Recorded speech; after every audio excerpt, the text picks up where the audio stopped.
Thumma salatu wassalamu sarmada ala nabiyyi khairi man qad wahada wa alihi wa sahbihi wa man tabi' sabila dinil haqqi ghayra mubtadi'.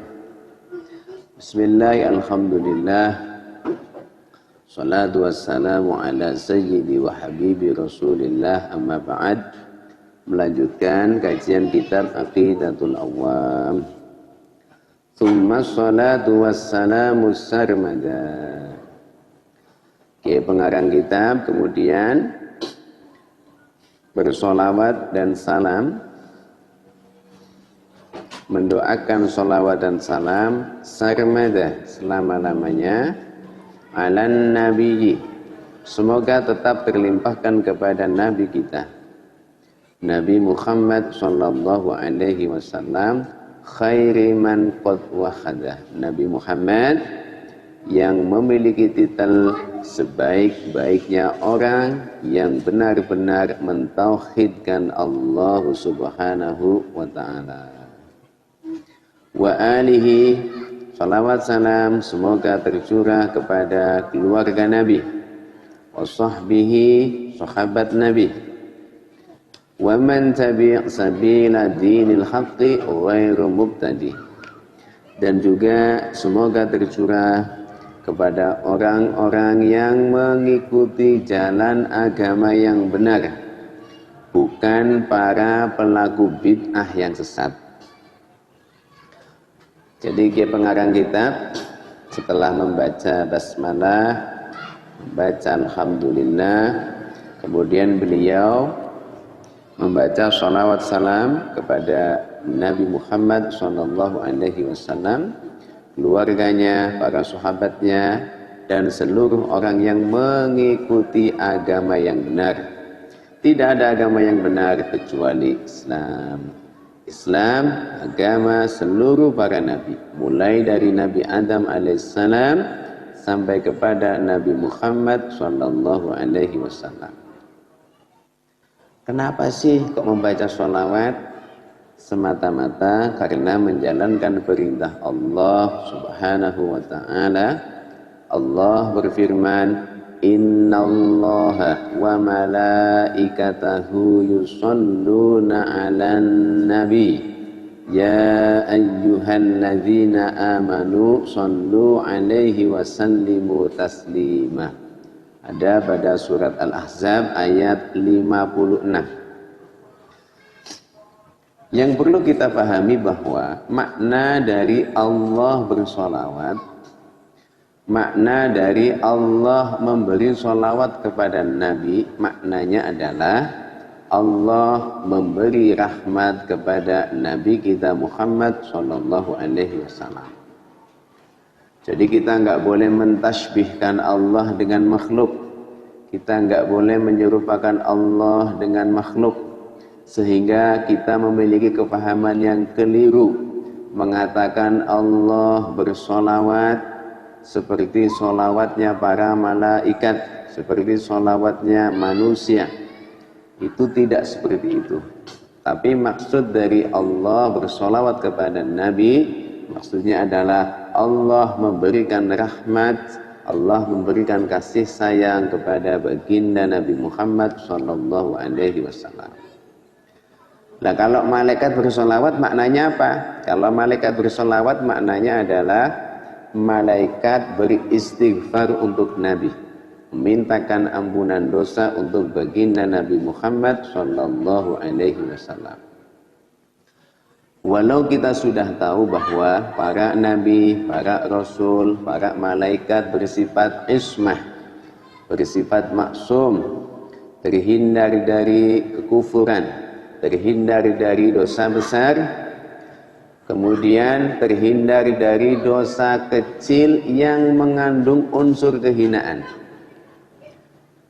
Para nabi, para rasul, para malaikat mungkin saja melakukan dosa kecil yang tidak ada unsur kehinaan, yang laisat fiha khissah, sebagaimana Nabiullah Adam alaihissalam memakan satu buah di alam surga, itu tergolong dosa kecil yang tidak mengandung unsur kehinaan.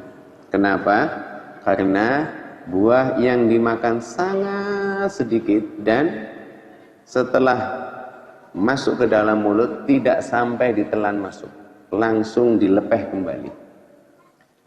Kenapa dinamakan dosa kecil yang tidak mengandung unsur kehinaan, yang tidak sampai menurunkan derajat kenabian? Karena Nabiullah Adam alaihissalam melakukan kesalahan semacam itu, melakukan shaghirah laisat fiha khissah, sebelum diikuti oleh orang lain. Nabiullah Muhammad SAW sudah bertaubat kepada Allah Subhanahu wa ta'ala. Jadi perlu kita tegaskan bahwa maksumnya para malaikat, maksumnya para nabi dan rasul, satu, maksum terjaga dari kekufuran, dua, terjaga dari dosa besar, ketiga, terjaga dari dosa kecil yang sampai membuat para nabi, para rasul hina, yang sampai menurunkan derajat kenabian. Ini mustahil dialami oleh para nabi dan rasul. Tapi kalau shaghair yang laisat fiha khissah, ini mungkin saja. Maka di sini ada kalimat makna malaikat bersolawat kepada Nabi, maksudnya adalah mereka beristighfar untuk Nabi kita Nabi Muhammad sallallahu alaihi wasallam. Kemudian kalau maknanya kita selaku orang beriman bersolawat kepada Nabi, maknanya adalah kita meminta kepada Allah Ta'ala, yaitu meminta tambahan keagungan, meminta tambahan kemuliaan untuk baginda Nabi Muhammad sallallahu alaihi wasallam. Jadi orang-orang mukmin mengucapkan salam kepada Nabi. Kalau orang mukmin mengucapkan salam kepada Nabi, itu maknanya adalah meminta kepada Allah agar hal-hal yang dikhawatirkan Nabi terjadi, hal-hal yang dikhawatirkan Nabi terjadi supaya tidak terjadi. Itu makna dari orang-orang mukmin mengucapkan salam kepada baginda Nabi Muhammad sallallahu alaihi wasallam. Lah, kemudian pengarang kitab di situ mendoakan salawat salam semoga tercurah kepada keluarganya, kepada sahabatnya, kepada orang-orang yang mengikuti agama Islam. Jadi perlu kita jabarkan makna dari sahabat Nabi. Sahabat Nabi itu maknanya adalah orang-orang yang pernah bertemu dengan Nabi. Syarat pertama, yang namanya sahabat itu bertemu dengan Nabi. Kemudian bertemunya itu di masa hidupnya Nabi.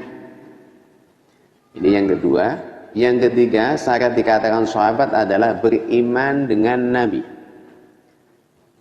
Bertemu dengan Nabi di masa Nabi masih hidup. Yang ketiga adalah beriman kepada Nabi. Kemudian yang keempat, syarat dikatakan sahabat adalah mati dalam keadaan beriman, alias tidak mengalami murtad. Nah, kalau sudah empat ini dipenuhi, maka seseorang itu dikatakan sahabat baginda Nabi Muhammad sallallahu alaihi wasallam. Jadi sahabat itu yang pertama adalah orang-orang yang pernah bertemu Nabi. Yang kedua, bertemunya itu di masa hidupnya Nabi, bukan di dalam mimpi, bukan. Yang ketiga, iman kepada Nabi. Dan yang keempat, imannya dibawa sampai meninggal dunia atau wafat dalam keadaan menetapi iman dan Islam. Dari empat syarat ini, maka apabila ada orang tidak bertemu Nabi padahal hidup di zaman Nabi, orang itu iman sama Nabi. Contohnya siapa? Ada orang namanya As-Samah An-Najasyi. Beliau iman sama Nabi, hidup di zaman Nabi, akan tetapi tidak pernah berjumpa dengan Nabi. Maka As-Samah An-Najasyi tidak bisa dikatakan sahabat, karena tidak memenuhi syarat, yaitu berjumpa dengan Nabi Muhammad SAW. Kemudian yang kedua, kalau ada orang bertemu Nabi cuma di dalam mimpi, maka juga tidak bisa dikatakan sahabat. Walaupun orang yang bermimpi bertemu dengan Nabi, orang itu berarti benar-benar telah melihat baginda Nabi Muhammad SAW. Dalam hadis riwayat Al-Bukhari, baginda Nabi bersabda, "Man ra'ani fil manami faqad ra'ani, fa inna syaitana la yatakhayyalu bi." Maknanya, siapa orangnya yang melihatku dalam mimpi, berarti ia telah melihatku, sebab setan tidak bisa menjelma sepertiku. Jadi kalau ada orang Islam mimpi ketemu dengan Nabi, nggak pernah berjumpa secara fisik, hanya berjumpa lewat mimpi, maka tidak bisa dikategorikan sebagai sahabat Nabi. Kemudian poin ketiga, ada orang bertemu dengan Nabi tapi tak mengimani Nabi, ini juga tidak bisa dikatakan sahabat, seperti Abu Lahab, seperti Abu Jahal, seperti Abu Thalib dan semacamnya. Kemudian poin keempat, orang-orang yang bertemu dengan Nabi di masa hidup beliau. Ada orang bertemu dengan Nabi di masa hidup beliau, iman kepada Nabi, cuma meninggalnya itu murtad, meninggalnya itu tidak membawa iman. Ini juga tidak bisa dikategorikan sebagai sahabat Nabi Muhammad SAW. Kemudian definisi alihi, keluarga Nabi, maksudnya adalah para istri Nabi, para anak-anak Nabi dan cucu-cucu baginda Nabi Muhammad SAW. Kemudian sholawat salam juga semoga terlimpah kepada waman tabi' sabila dinil haqqi ghairu mubtadi'.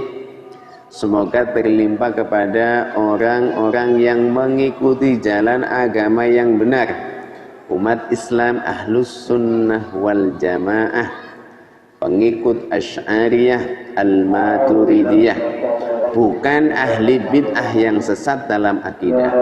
Seperti siapa? Khawarij, Syiah, Qadariyah, Jabriyah, Murji'ah, Mu'tazilah, Musyabbihah, Wahabi dan semacamnya. Sedikit, mudah-mudahan bermanfaat. Insyaallah kita sambung pada pertemuan berikutnya.